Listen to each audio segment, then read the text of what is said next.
Hello everybody and welcome back to my channel. Today we're going to be talking about tattoo practice skins. Should you be using them? Are they good? Are they bad? All that type of stuff. So first and foremost, practice skins, as the name suggests, are for practicing. You can use them to practice techniques, get good at doing certain bits and pieces, practice a design before you come to do it on a client if you so wish. You can also use them for setting up your tattoo machines with coil machines when you want to set up the tuning of something. You want to make a machine run faster or slower, for example. They're great for that because we can mess around, we can see the quality of the line, good, bad, ugly, and so forth. And we're not doing it on a client. We're not messing up a client's skin. We're not making people unhappy.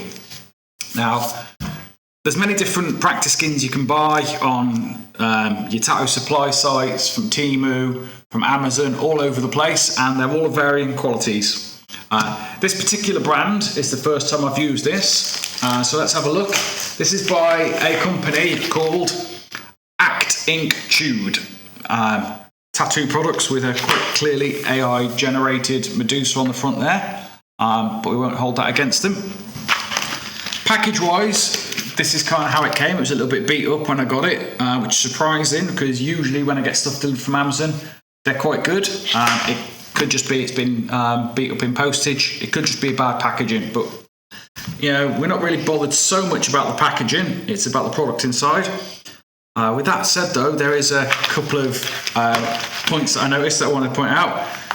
Get ready tattoo transfer paper. Obviously poorly translated in Google Translate or something like that, but we get the point. It's got a very primitive explanation of how to make a tattoo stencil and how to put it on the practice skin, but I'm assuming we already know that. Another interesting point we can see down the bottom here, if we could focus it in on the camera,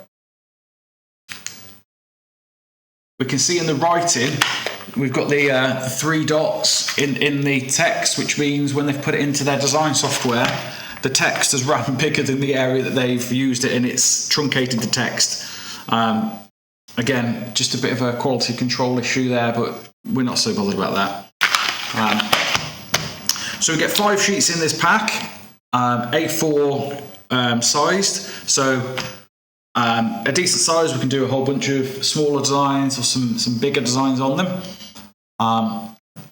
They are 2mm, I believe. They come individually packaged in a plastic sealed bag. Again, that's neither here nor there. It's great to keep them fresh before you come to use them, I guess. So that's not so much of a problem. So we're going to jump on over and test them out with some stencils and some tattooing. At the same time, I'm also going to be trying out a new tattoo machine. So there'll be a bit of talk about the tattoo machine and the stencils, but primarily we're talking about the practice skin at the moment. So we'll jump into video and we'll tell you what we think afterwards.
Okay, so we're going to take a look how these practice skins work out, how well they take the ink, whether it snags up and things like that, the feel of the work with it and so forth.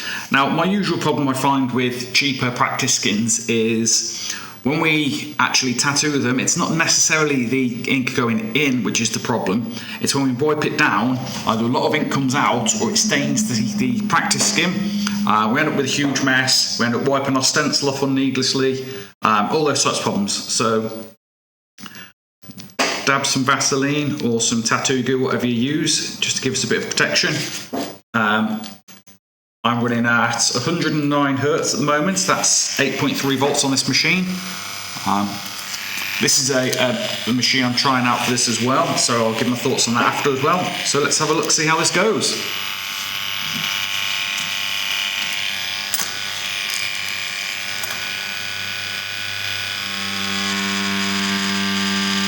So the first line, the ink seems to be pooling up quite nicely. It doesn't seem to be running out everywhere, which I've had with some cheaper skins before. Let's give it a dab. So the inks went in pretty well. It seems fairly solid. I've got a bit of splatter. Let's see how that splatter cleans up. That splat seems to not stain so much, but there wasn't any Vaseline there, so that could be part of it. So let's have a look at our next line.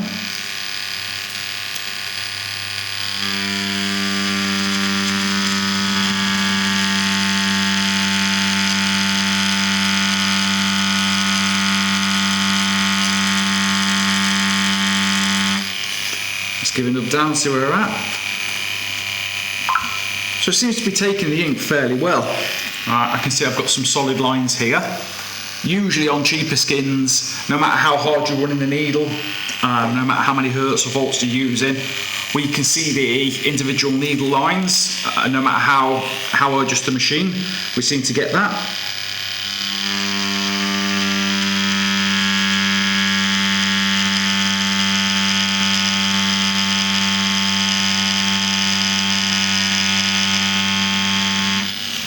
Let's give this a dab down. Now, with practice skins, it's important that we dab rather than wipe, because if we do have a weak stencil that's coming off easily, every time we wipe, we're taking the stencil off with it.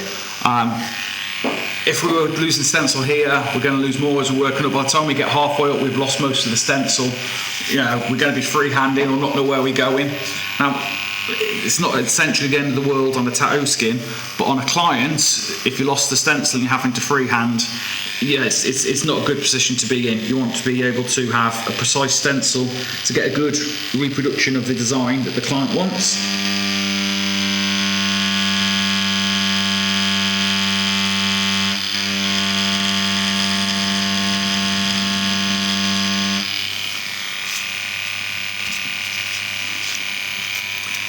So far, I don't see any lines that I would consider weak or anything that I wouldn't be happy with, or I feel that I'd need to rework after.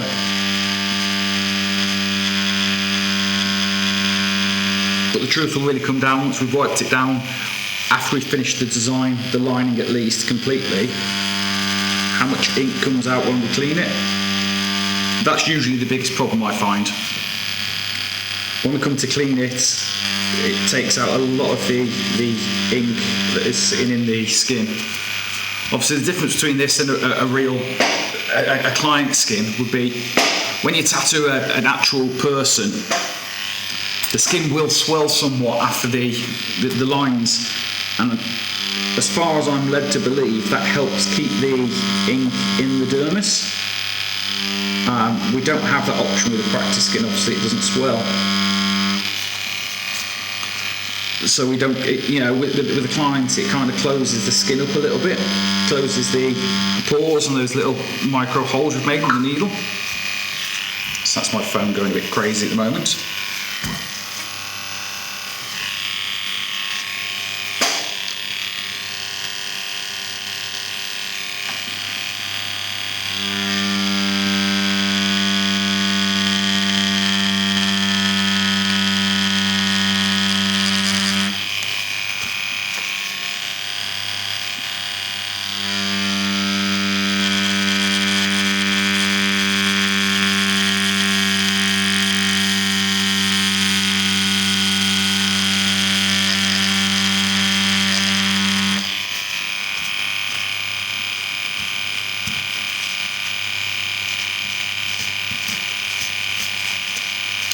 give it a wipe just to see initially how much the skin is likely to stain compared to some of the cheaper versions and other brands that I've used.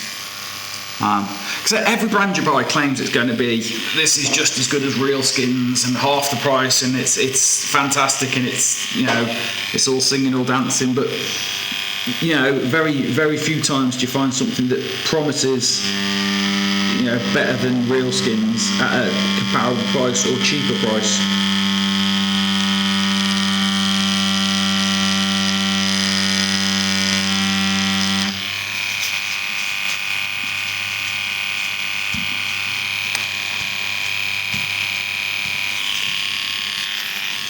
And obviously with the Vaseline, it holds a small amount of ink on top of the skin after we've done a line. That's why sometimes the lines, especially on practice skins, will look a little bit thicker than they initially are, because it's the well up of the ink, the pooling of the ink on the skin.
So far I don't see anything from the skins not taking the ink. It all seems to be retaining it fairly well.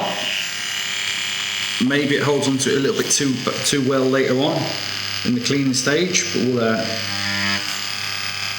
we'll see what happens when we get to that part.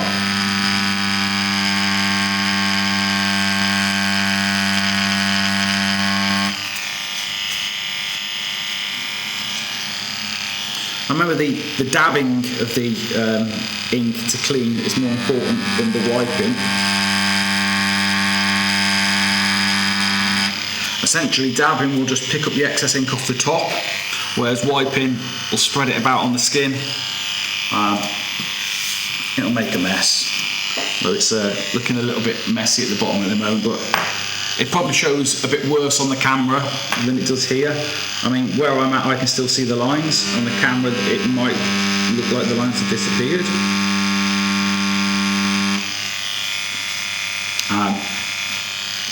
They have gone somewhat, but nothing that's catastrophic.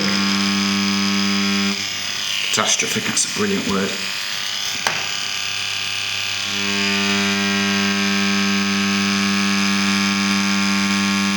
So all we're going to do is go around all the lines one at a time, as we would if we were tattooing a client, doing a real person. It doesn't really make for the most exciting YouTube video. So at some point I'll probably do a time lapse and speed this up.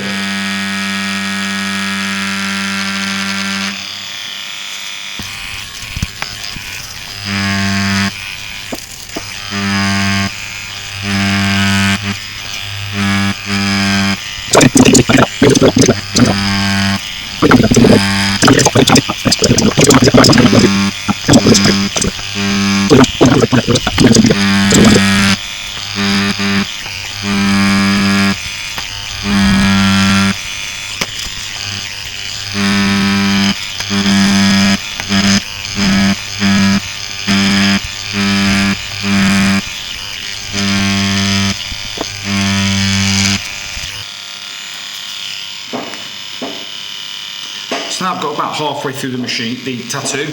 I was running this machine at a 4.2 stroke. I'm going to move it down to a 3.9 just to feel the difference, because I'm trying to test out the tattoo machine as well as the tattoo skins at the same time. So I've gone to a 3.9 stroke. Let's see how that feels compared to the 4.2. Obviously, different strokes are going to feel differently.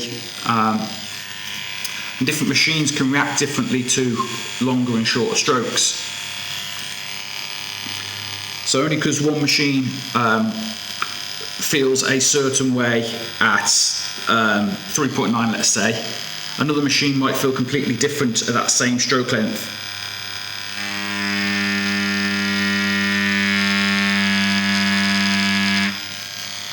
So it's important to try out a tattoo machine, specifically on some practice skins and stuff like that, before you go straight onto a client with it. Last thing you want to do is be used to a 3.9 on one machine, let's say, only to find the next machine has a completely different feel at that same stroke length. Now this is spitting a lot of ink at this stroke length.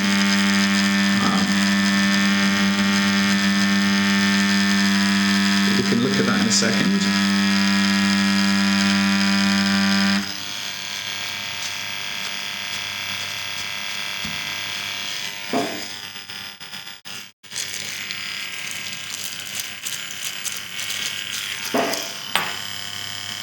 I've just had to throw a little bit, that should compensate for that ink spit of this new stroke length.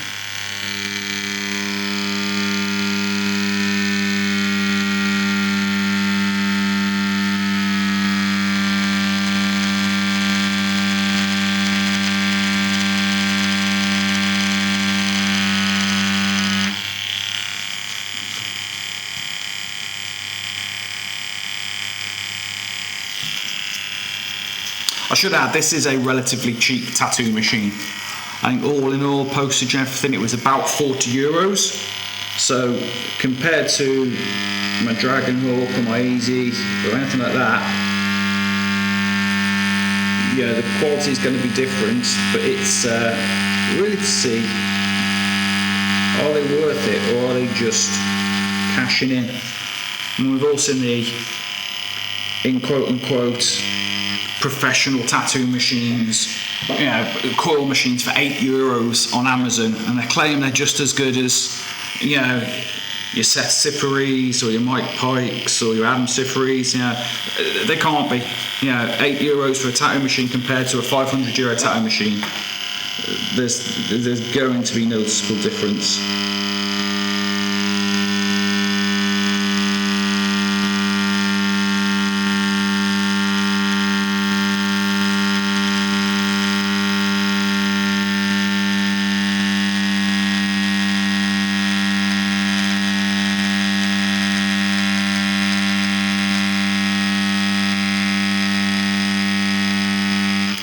So just at the end of the line there, I was getting to the end of my comfortable reach. So obviously, if you're not comfortable, you know, pull out of the line, we can come back and pick it up. Regarding talking about cheap tattoo machines versus expensive tattoo machines, I feel with coil machines, there is a huge difference. Obviously, the springs you use, the coils you use, all the parts, more setup as well, more tuning on coil machines.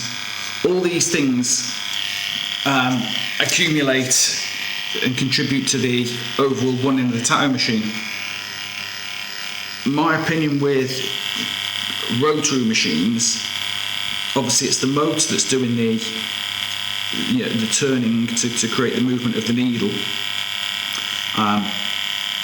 And I think the motors on cheap tattoo machines are still kind of okay. And I think that's the main difference. You know,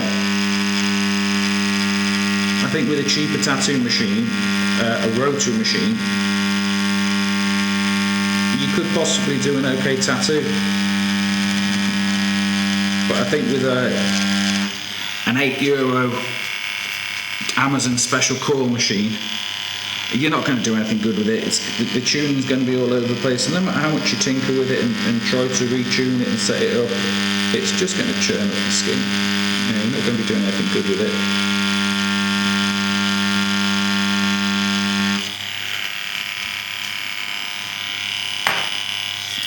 And I had a friend who used to buy the cheap coil machines, and he'd literally just have them on the display like a wall of shame.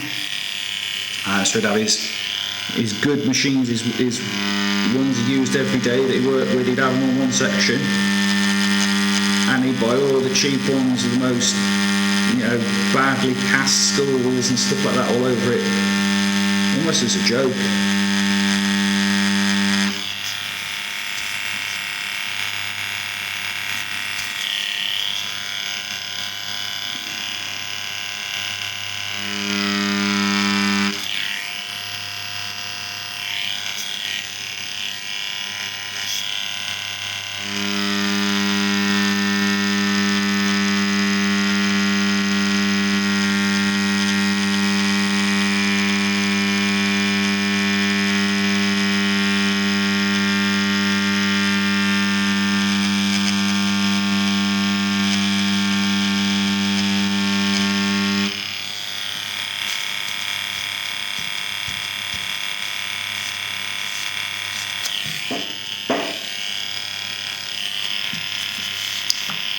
My initial thought regarding staining of the skin when it comes to removing the ink with this particular brand, from the little experience I've got with it so far, I don't feel it's going to be as extreme as some of the other cheaper brands.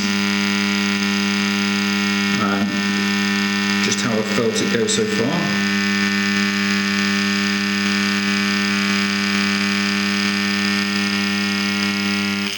But with that being said, I could be wrong.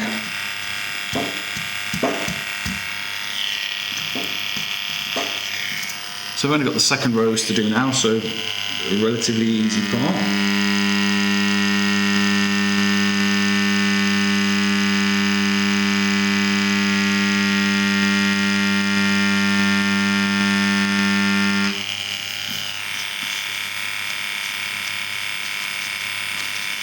One of my friends asked, why do tattooers generally draw a lot of roses? And it's not because we're super obsessed with flowers and stuff, but they're kind of a backbone of tattooing.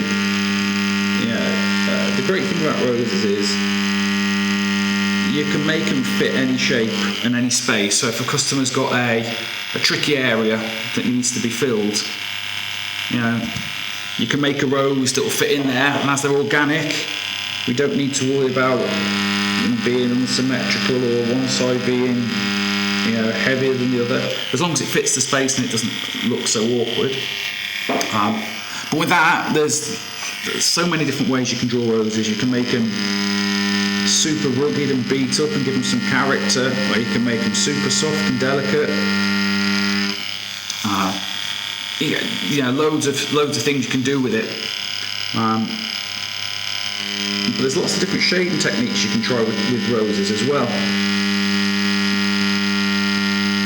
So if you're doing old school, there's plenty of places to get your heavy black, your whip shade and your pepper shade, and however you want to call it. If you're doing some black and grey, you've got plenty of areas in a rose or some type of flower to do your soft shades, going from your super dark blacks to your super lights.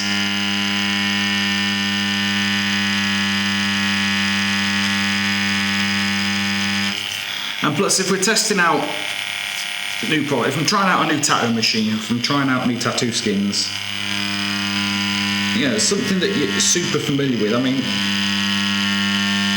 I can pretty much guarantee most tattoo apprentices, they're going to be drawing roses and tribal and super simple stuff like that for their first few designs, to get them used to things,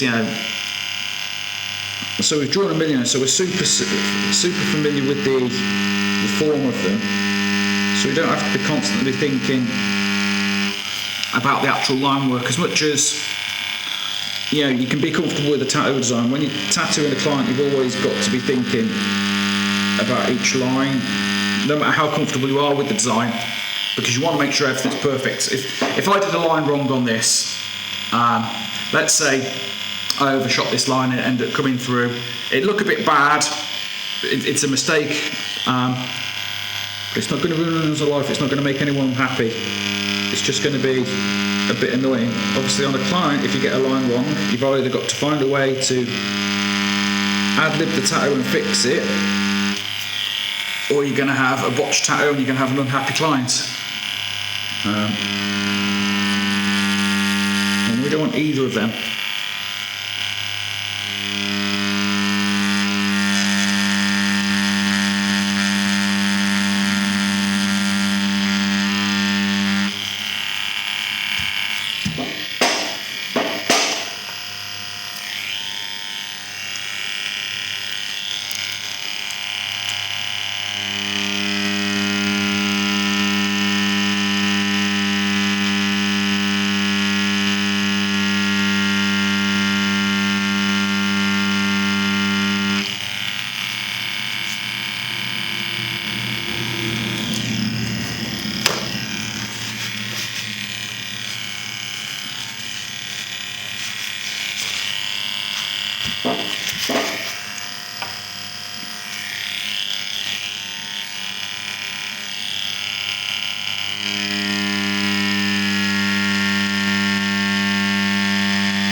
I think the things with tattoo skins as well is you can't always trust that one brand who makes other good things, and this isn't just tattoo skins, but I found this a lot more with these.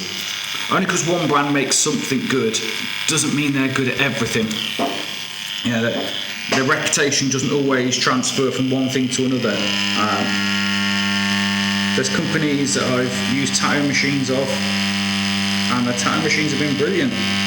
I love using them. And I bought some of the other products on the strength of the reputation they've had off that tattoo machine. And I've been kind of disappointed with some of their other products.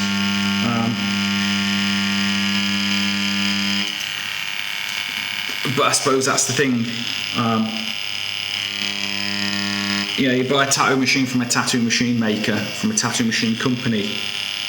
That's what we want them for. If they're going to make practice skins, machine bags, any other type of accessories, personally I'd rather they focus on one thing and do it well, make good tattoo machines. Let other companies make the tattoo machine bags, your clip cord covers, all those types of things, your accessories.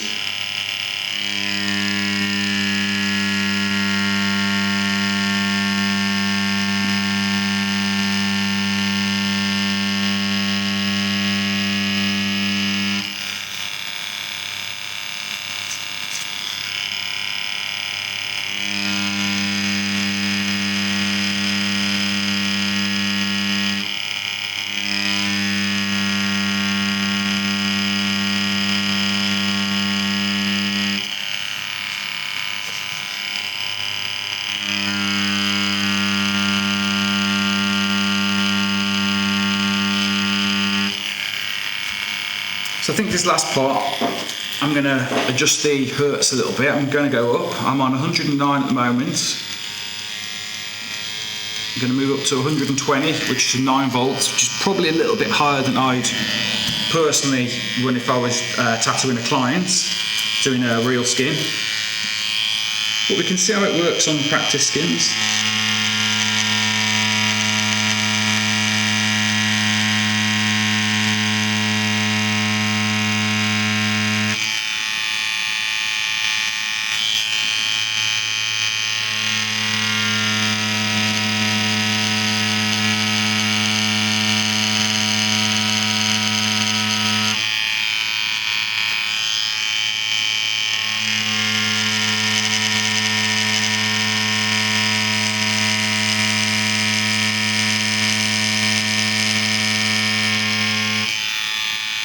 feels okay at 120 hertz.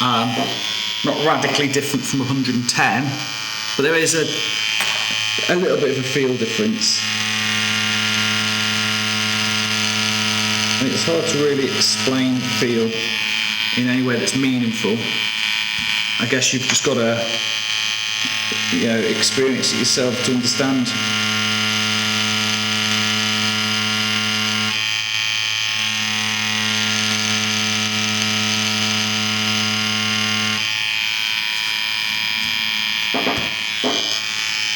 So it's nice that even cheaper rotary machines will have a frequency counter on them. It shows you the hertz you're running at. Because obviously, one machine might run at 6 volts and work well. One machine might want to run at 7 volts to get the same performance. That's very much more so with coil machines. I remember watching a video with Seth Sippery. He was talking about people sending machines and people order custom machines. And he always said, don't tell me the volts, tell me the numbers, tell me how fast you like it to run. Is it going to be a fast line? Is it going to be a slow shader? Because if you're getting the hertz that you want, I think that's really the way to do it. I mean, even with our coil machines, relatively cheaper power supplies were having a hertz meter in them, so you could tell your cycles per second, also your duty and stuff like that.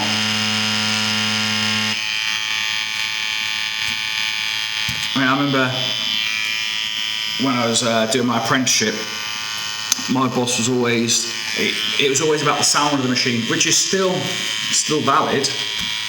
You've still got to listen to it and get the feel for the machine and so forth. But it's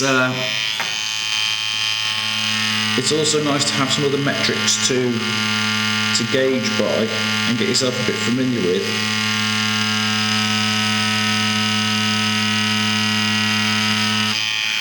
Obviously, there's no magic numbers. Not every machine needs to be turned to a specific voltage or specific hertz. There's no universal liners must be at this volts, shaders must be at that volts, because it's ultimately how good the tattoo comes out.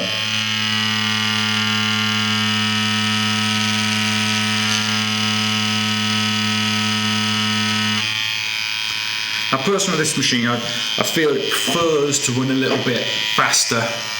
Now, that could be down to having a slightly weaker motor in it compared to some of the other brands, compared to, let's say, I've got a Dragon Hawk, the Fold Pro that I really like. And that's got a relatively strong motor in it.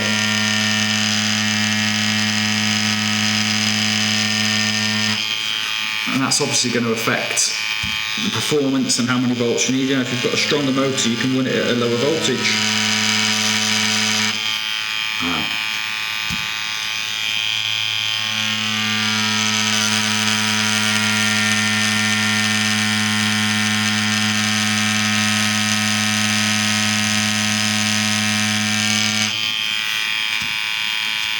But just jacking the voltage up isn't always the answer if you're getting problems. Obviously, you put the voltage too high, you can be over damaging the skin, you can be cutting the skin, which is a big no-no.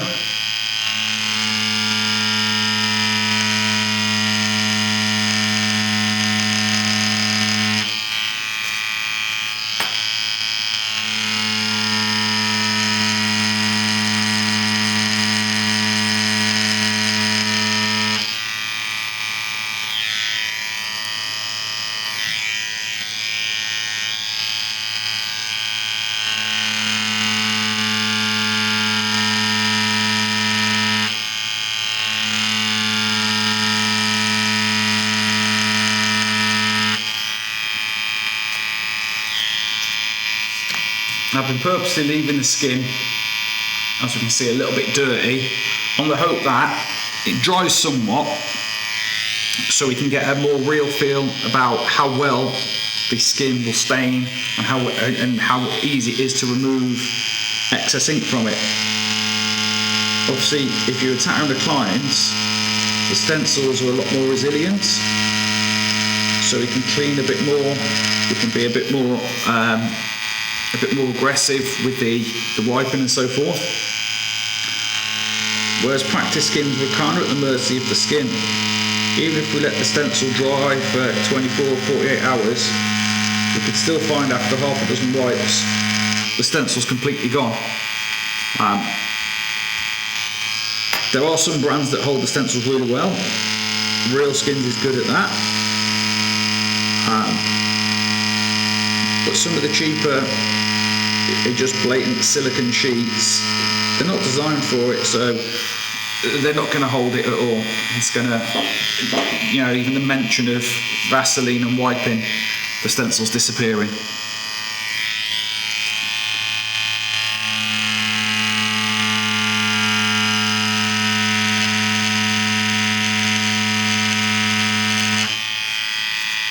So I've only got a few lines left to go, and I'm going to give it a clean down and see what the results are.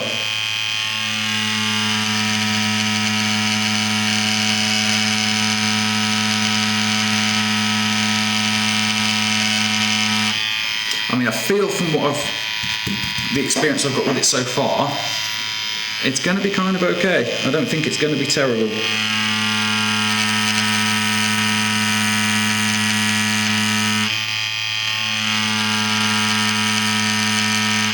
But I usually find the times we're going to have the most the wiping off and staining is when we're going to be shading.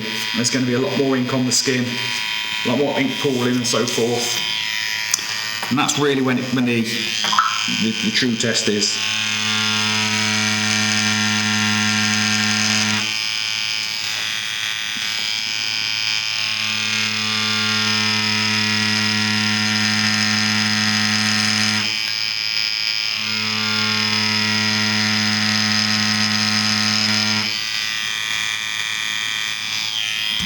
I've just got the dots inside the heart here.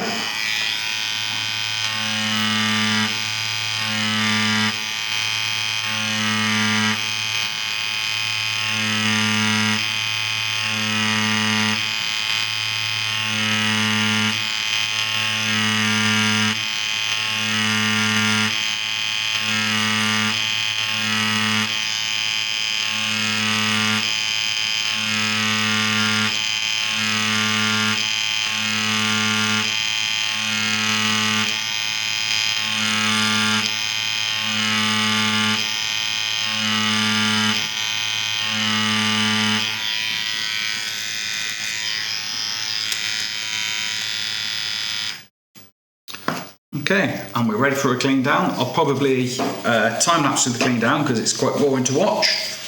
And we'll see what we're left with. Let's get some glue over here.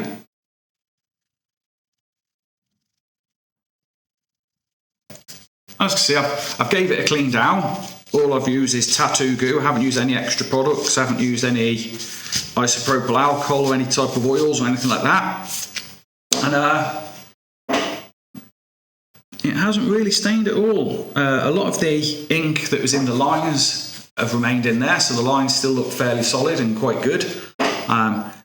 Obviously, we can see in some of the leaves, some of it's came out, but that's part of the nature of practice skins. When you wipe it, it's going to pull some of the ink out. But all in all, the lines are all there. I can still see what I'm doing. So we're going to go ahead and start some shading on this. I'm going to move over to a 9 mag on this one. I was using an 11 liner for that part. We're going to move to a 9 mag, change the voltage a little bit on the machine.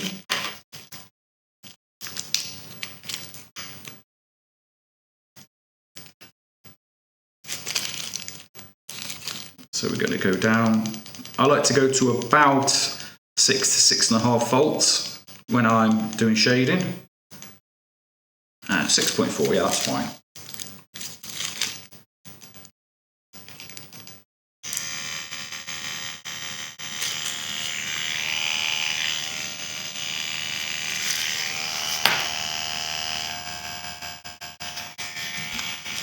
Okay, we're going to start at the bottom on the leaves. and work around. I might time lapse this again because there might not be much to really be said about it as we go, but I will give my comments as we go.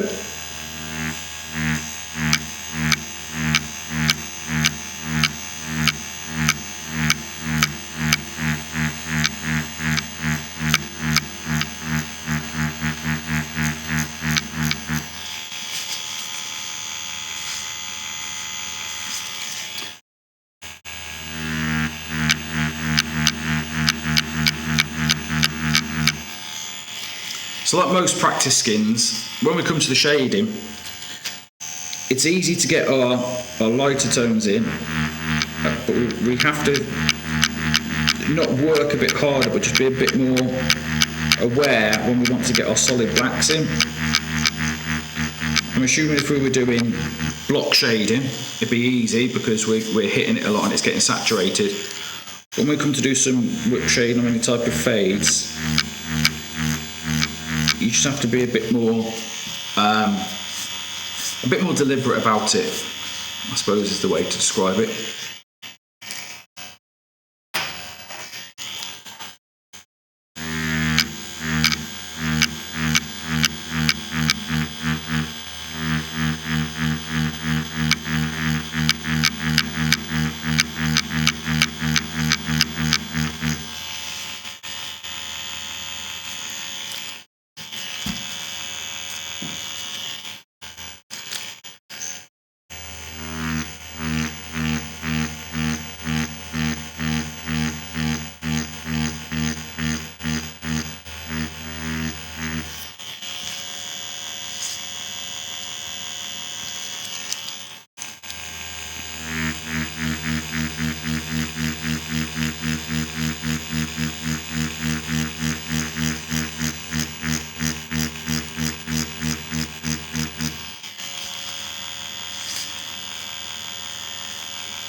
I'm definitely feeling this has got a not so solid motor, not so strong motor in this particular machine. So for the shade, I'm going to go back up to a 4.2 stroke just to give it a bit more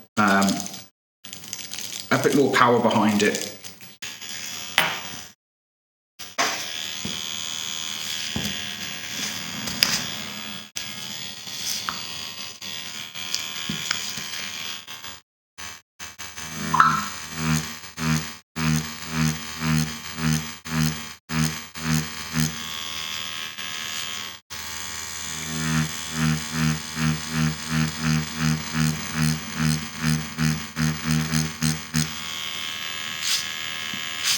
Yeah, I think the shading works better at a 4.2 on this machine, so it's not really the strongest motor in it, but it was a €40 tattoo machine. I'm not expecting it to be as strong as an Archer or a Cheyenne or something like that, because price dictates. If a Cheyenne's €1,000 and this is €40, the Cheyenne has to be objectively better.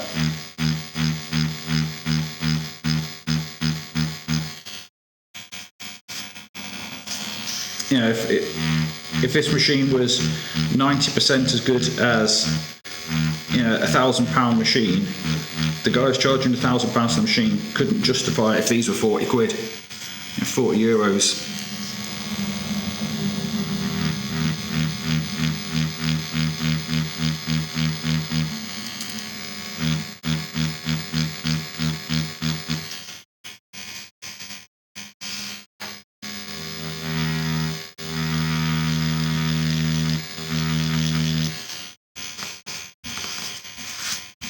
I'm quite happy to say, when it comes to the shading, there's not been as much staining on the skin as I expected.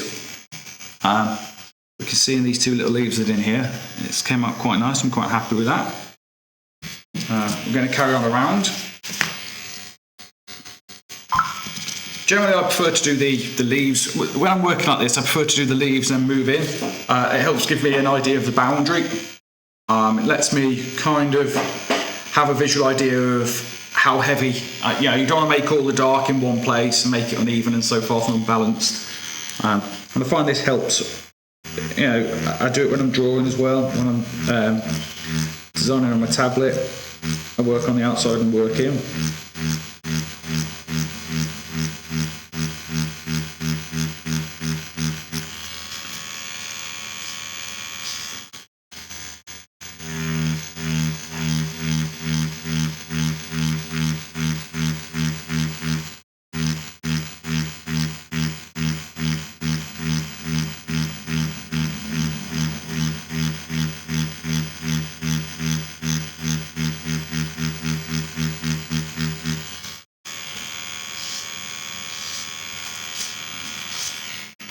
So it's still quite deliberate about getting the darks in, especially when you're doing a long fade. Like with the short leaves here, I could concentrate on the same area for a relatively short amount of time and get it done. With these ones, because it's a long area, I'm having to work on it a little bit more. But again, that's kind of all practice skins. That's not just this particular one or this particular machine.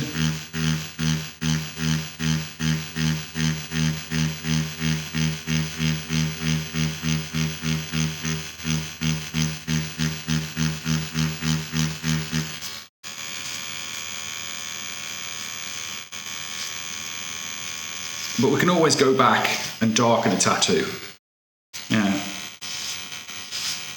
If you're doing shading on a client and they came back and said, I don't think it's quite dark enough, they don't think there's enough contrast in it, we can always darken up a tattoo.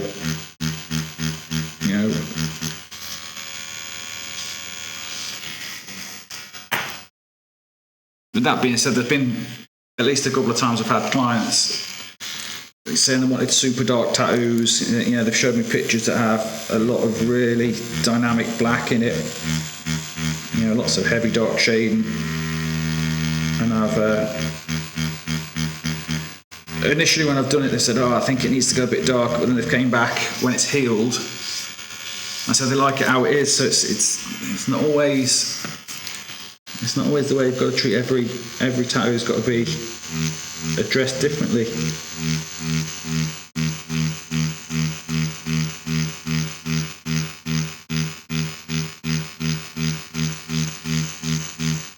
But that being said, I'm not really the black and grey guy. I do old school mainly. I can do black and grey at a push, but I definitely prefer to do trad and old school.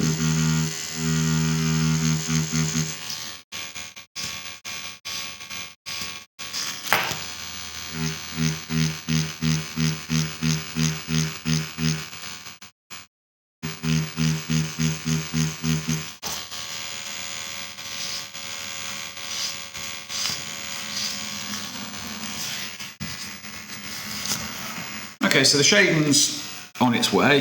It's just a rinse and repeat process here now, so there's no point me waffling on watch me do the same thing a million times. So we'll get a time lapse in here and we'll come back when at least I've done all the leaves.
So I'm going to stop there on this particular session. I've done the leaves because my plan is to do the rest of the shading with a different machine that I want to do a review on and try out and see what I think of. But first initial impressions is these tattoo skins aren't that bad compared to some of the other cheaper versions and off-brand stuff that I've tried in the past, which have been absolutely terrible. I think these are not that bad, but I'll do a full review of them afterwards. I'll clean down, I'll skip to another video, another section, sorry, and we'll talk about my thoughts on these properly. So now I've had a chance to use these with a tattoo machine and do some work on them. What are my opinions? Well, first and foremost, as I mentioned a few times in the video, my big concern with practice skins are when we come to clean down, the ink stains all over the skin, causes a huge mess, and it's super hard to remove that. The next point we have with that is whilst we're cleaning, they do have a habit of taking some of the ink of the line work out as well. I was pleasantly surprised with this product that there wasn't as much staining as I thought there would be, and it was relatively easy to clean the skin down with just Vaseline or whatever type of tattoo glue you're using. And it didn't take that much ink out of the line work, so I was happy with that. Compared to real skins, how do they stack up though? The first metric I'm going to use is price. These are €20 for 5 double-sided A4 sheets on Amazon, and real skins currently are €62 for 3 A4 double-sided. So roughly these are a third of the price of real skins. With that in mind, are they as good? They aren't exactly as good as real skins. The ink doesn't go in quite as fast and they're not quite as dark as real skins, but at a third of the price, we can take that trade-off. So I'd be happy to use these again. I've got another 4 sheets still to use. I'm going to be doing a bunch more videos with them. So compared to some of the other cheap versions, I think these are on the better side of the flimsy silicone sheets that you're buying off Temu and AliExpress. So I hope the information we've got from this video is useful. I hope it's gave you a little bit of insight onto this. Would you buy this product yourself? Would you be willing to give it a try? Or are you sticking to another brand? Or do you not use practice skins at all? Let me know what you think in the comments below, and I'll see you on the next video.